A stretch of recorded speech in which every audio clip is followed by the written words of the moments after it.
This is John Katsilometes, the Cats of Cats Goes Country. We are here with Executive General Manager of the National Finals Rodeo, Shawn Davis, the man whose vote brought the rodeo to Las Vegas in the first place back in 1985, and he's still running the show even today.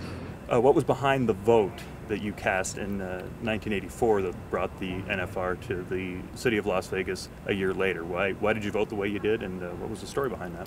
Well, the story behind it was I was contacted by Las Vegas, Harry Wald at Caesar's Palace, and of course I was friends of Benny Binion for years and had a lot of trust in Benny Binion, but I didn't know Harry Wald, and I was kind of green at my job and didn't know if I really could deal with Las Vegas. So I called Benny, asked about Harry. He said he was a straight shooter. And I asked Benny if he'd meet with me and discuss his proposal. And at that time, and that's how it all got off the ground and got started. We met, discussed it, and I felt comfortable. I went back to the board of directors, and then also we went to Oklahoma City and explained to them that we did have a bid and that they'd offered us considerably more to go to Las Vegas. In fact, they'd offered us 3 times of what they were paying us for all personnel and contestants and stock contractors. We discussed it for better than a year and set up a voting system where no one could have a telephone in the room and no one could go out of the room until the decision was made.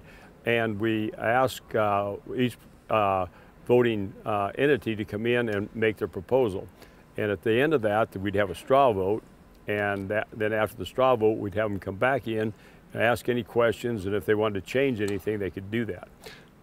And the rodeo from that point forward has really grown in its scope since it came to Las Vegas, hasn't it?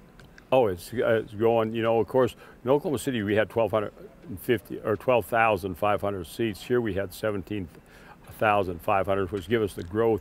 My concern was that in Oklahoma City, you know, what do you do for 10 days?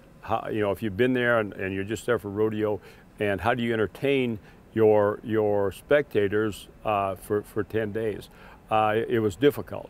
In Las Vegas, you can over-entertain them, and they're lucky they'll be able to stay 10 days. And since then, you know, the rodeo's grown until after the second year here, we were totally sold out, and we've been sold out ever since for the last 25 years. There's a concern in Las Vegas that when the contract ends for the NFR to be held here in the city in 2014, that there might be other suitors the same way Las Vegas was a suitor back in 1984 and 1985. Cowboy Stadium has been one place where people have talked about it, and we know that you're not in the same position you were back then and able to cast that vote. But what is your opinion about the future of the event beyond its written contract?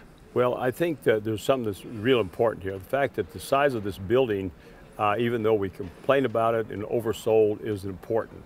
I think that we only got a certain amount of fan base, and we go to a huge stadium like that, I think that we'll have plenty of opportunity to buy seats. In a 10-day event, I think there's 2 things that's very important, and the main reason that I moved it here, I'd recommend that we leave it here, and that's because when the people come here, no matter what performance they come or how many performances they come, the rodeo is the main attraction, but they want to be entertained while they're here.